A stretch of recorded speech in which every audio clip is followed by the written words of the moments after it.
Jay-Z and Beyonce. The absolute king and the absolute queen. Jay-Z and Beyonce, for our culture, is massively the power couple that so many of us aspire to be.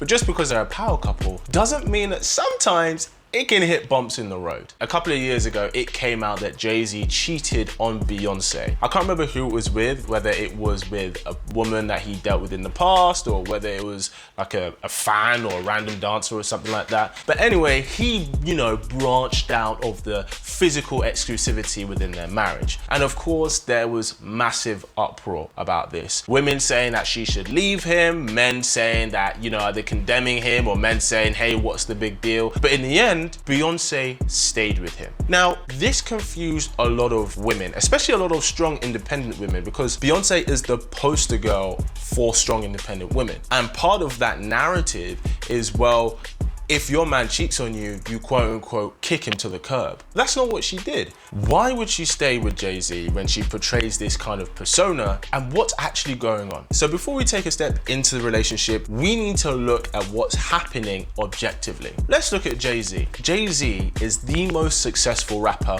who has ever lived to date. He has sold the most, has made the most money from his music career than any other rapping artist ever. And his worth is something like 900 million or maybe like 1 billion at this point. It probably is. It probably goes up by like 10 million every day. Now, why is this important? Because Beyonce is worth 300, 400, 500 million or something like that. It's not like she needs Jay-Z for money. She's got her own and plenty of it. Like you probably couldn't spend that amount of money in a lifetime anyway. But it has nothing to do about the money. Here's the thing, it has nothing to do with how much money he can give her or provide for her. But the truth is, a lot of women struggle dating down. And when I say dating down, I mean in terms of social, economic, financial status. Because if we're being honest, you can't really get higher than Jay-Z. Like, you really can't. If Beyonce randomly started dating Chris Brown, who was arguably incredibly successful, she is literally worth at least 20 times more than him. The amount of influence she has is leagues above his own. For most women, they want somebody who is at least on their level or higher. So what I mean is, if you have a woman and she has her own house, she wants to date a guy who also has his own house. If she has her own car, she wants a guy who also has his own car. If a woman is a vice CEO of a company, she will usually want to choose the guy who's at least the vice CEO of another company or the CEO himself. And a big reason why the majority of women struggle to date a guy who is lower than them on the economic ladder, because it means if she's bringing more to the table, she is more likely having to handle the majority of the financial burden. And the truth is, most women don't want to do that. Especially, they don't want to be providing for a man. And yes, while there are always exceptions to the rule, like Adele and... See, I can't even think of another one.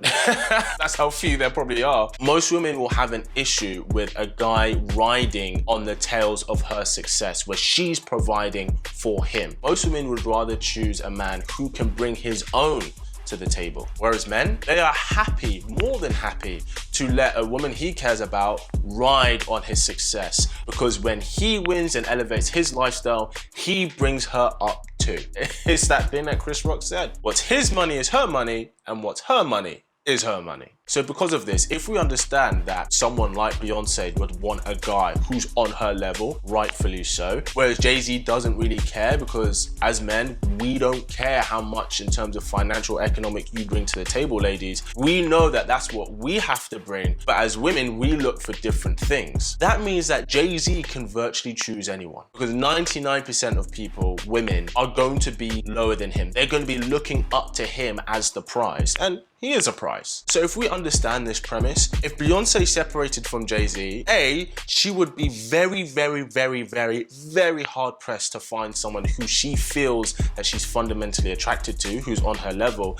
And B, Jay-Z would not struggle finding someone else and accepting them. In fact, most women would probably go after him. In fact, most women probably do go after him, which is how this whole situation happened in the first place. And there's something else that we have to consider as well. It is better for them as a family, but also as a brand, to stay together than to break apart. It's interesting because the average divorce rate, at least in our Western society, is about 50%. However, when a couple's net worth combined is over around 300,000 to 400,000, the divorce rate goes down to 25%. Now, what can we deduce from this? This suggests that if a couple mutually benefit by staying together, especially from a financial and economic standpoint, then they are more likely to find ways to make it work and to stay together. They're more likely to try and work through the issues that they have and any pitfalls that they have, because it's more beneficial for both of them to stay together in the long term. And now I want to get into the more personal, emotional part from their relationship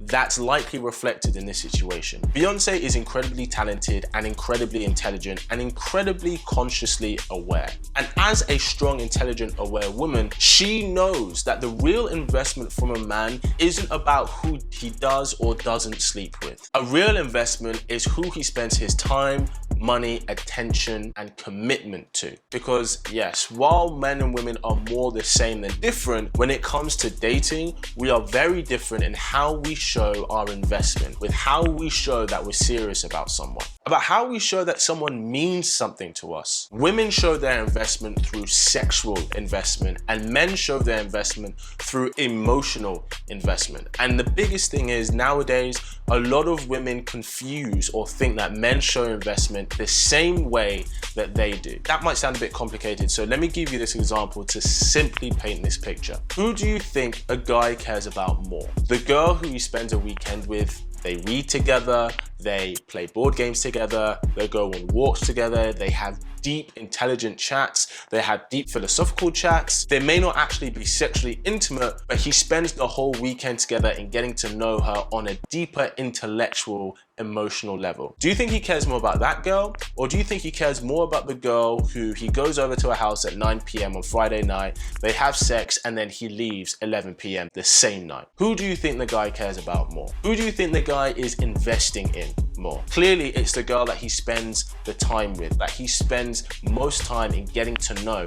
Even though they didn't have sex, that's where guys show their investment, in their emotional attention, or another way to put it, in their non-sexual attention. The more non-sexual attention a guy gives you, the more he's actually investing in you seriously. Whereas a guy can easily have sex with a girl and then leave and then not even think twice about it. So equally, let's flip the scenario. Who do you think this girl cares about more? The guy who maybe comes over to her house and helps her move some furniture, the guy who maybe helps her do some work, the guy who maybe they have a coffee but no sexual intimacy actually happens over the weekend, or the guy who she gets dressed up for a Friday night date, they go for dinner, they share a kiss, then she goes back to his, they have sexual intimacy together, and then she leaves the following morning. Who do you think that the girl cares about more? Who do you think that the girl is more romantically interested in? Of course, the guy that she went on a date with, because women show their investment through their sexual attention and men show their investment through their non-sexual attention. So in that scenario with the girl, with the guy she went on a date with and the guy she hangs out with,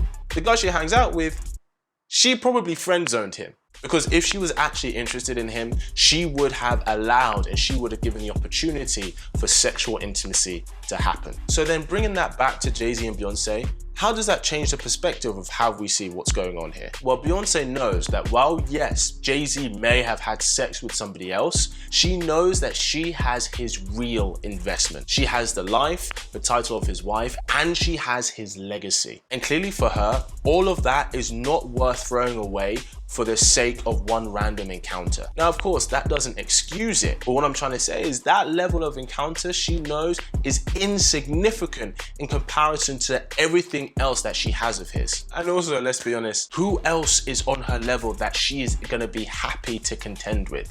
Really? And can I just say, the only reason all of this came out was because her sister aired it out in that elevator. I actually don't know exactly when it happened, but obviously when it was aired out, Beyonce already knew and she didn't do anything about it, and she wasn't planning on doing anything about it. The whole reason she then had to come up with this thing of writing this song about it and then addressing it in the media and through her music was because it was aired to the public, so she had to address it. That was all about saving the brand and maintaining the brand. Now don't get me wrong, I'm not saying that she wasn't hurt by it. I'm not saying that she probably wouldn't have given him an earful or help behind closed doors and said that he needs to do something to make it up to her. But what I'm trying to say is that him having a random sexual encounter is not him showing his investment. And she knows that she has everything by him and he just screwed up. But now, I want to know what you think. Do you think Beyonce was right in staying with him and making it work for the sake of their family and the brand? Or do you think that by her staying with him, she actually condones that behavior and actually it's not a good thing for other women to see? Let me know what you think in the comments below. And if you're looking for a guy to spark up your love life, make sure you subscribe to this wonderful tribe. And as always, keep it slick. How?